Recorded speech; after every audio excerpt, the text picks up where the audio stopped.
Hi everyone, and welcome back to part 2 of the video series, which focuses on verbals as a positional class. So let's get started. Here are two preliminary remarks I want to shed light upon. First, the definition of verbals and the categorization of verbals. Verbals can be defined as those forms that occupy verb positions, after the subject. Verbals are categorized into two types according to their positions. First, the main verb or finite verbs that we're going to explain later, and then the other verbal positions or non-finite verbs. تعرف الأفعال على أنها الأشكال التي تحتل موقع الفعل، أي بعد الفاعل، الأفعال الاعتيادية التي عهدناها. تقسم الأفعال على أساس موقعها إلى نوعين. النوع الأول اللي هو المين فيرب أي الأفعال الاعتيادية ويسمى الفاينايت، وسنوضح لماذا سميت بالفاينايت verbs. والنوع الثاني which has a peripheral position is known as non-finite. والنوع الثاني اللي نسميه non-finite والذي سنوضحه أيضا فيما بعد. The main verbal position. This position comes after the initial noun slot or after the subject. The verbs that occupy this position, the initial noun slot, are known as finite verbs. So what are finite verbs? Finite verbs are those verbs which can be inflected for three grammatical purposes: person, number, and tense. النوع الأول للأفعال والتي تحتل الموقع الرئيسي للأفعال، الأفعال الاعتيادية. الأفعال التي تحتل هذا الموقع تسمى finite verbs، وتعرف الfinite verbs على أنها الأفعال التي تصرف إلى ثلاث أغراض نحوية. الغرض الأول اللي هو البيرسون الشخص، number واللي يقصد به مفرد وجمع، والtense اللي هو الزمن. Let's exemplify them. Verbs which are inflected for person. For example, I choose carefully, she chooses carefully. In the English conversation, there are three persons. The first one is the speaker, just like when we say I. The second person is you, person that we speak to.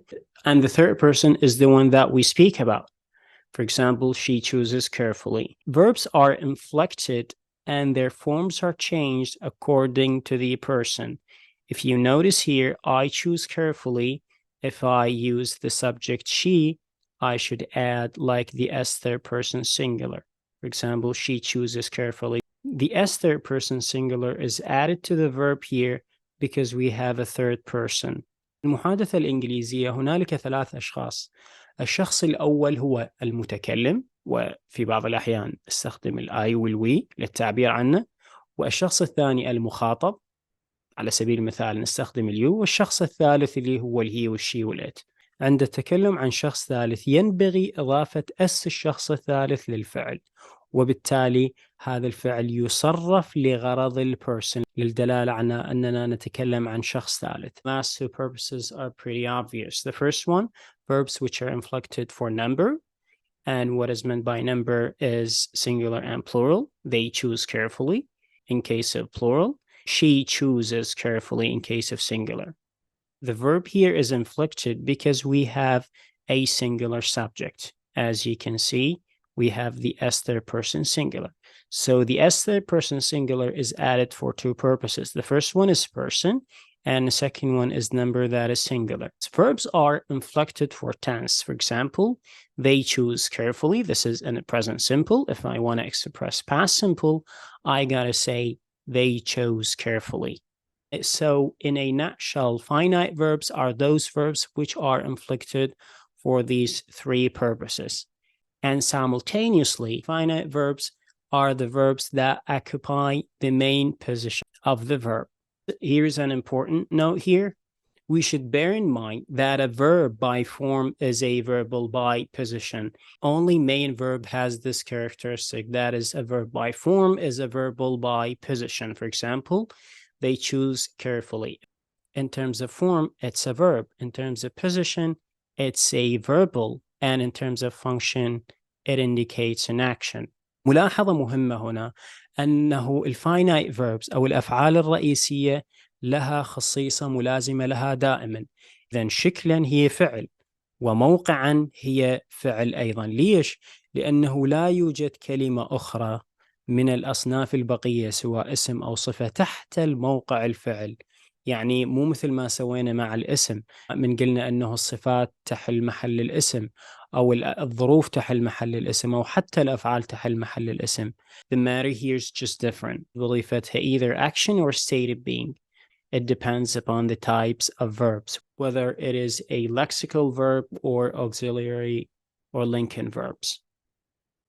On the other hand, we have the non-finite verbs. The non-finite verbs are another classification of verbs. These verbs cannot be inflected for person, number, or tense, but rather they have other functions according to their positions. For example, they can function as nouns, or they can function as adjectives or adverbs. So these are the so-called non-finite verbs. إذن هذا المقصود بالnon-finite verbs والذي يحتل مواقع ثانوية بالجملة، أي غير الموقع الرئيسي للفعل، وبالتالي لها وظائف على أساس المواقع اللي تحتلها. في بعض الأحيان تحتل محل الاسم، في أحيان أخرى تحتل محل الصفة، أحيانا أخرى تحتل محل الظرف، وهكذا. إذن هذه الأفعال لا تصرف لغرض ال person, number or tense. Let's exemplify them. First, we need to know that non-finite verbs have three forms. First, infinitive. Second, present participle.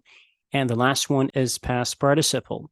The infinitive, for example, it is dangerous to drive on a slippery road. Drive here is a non-finite verb because it doesn't show like person, number, or tense. Also, present participle, for example, John gave up smoking. Smoking here is a non-finite verb because it does not show person, number, or tense. And the last one, past participle, for example, being amused, I clapped hard.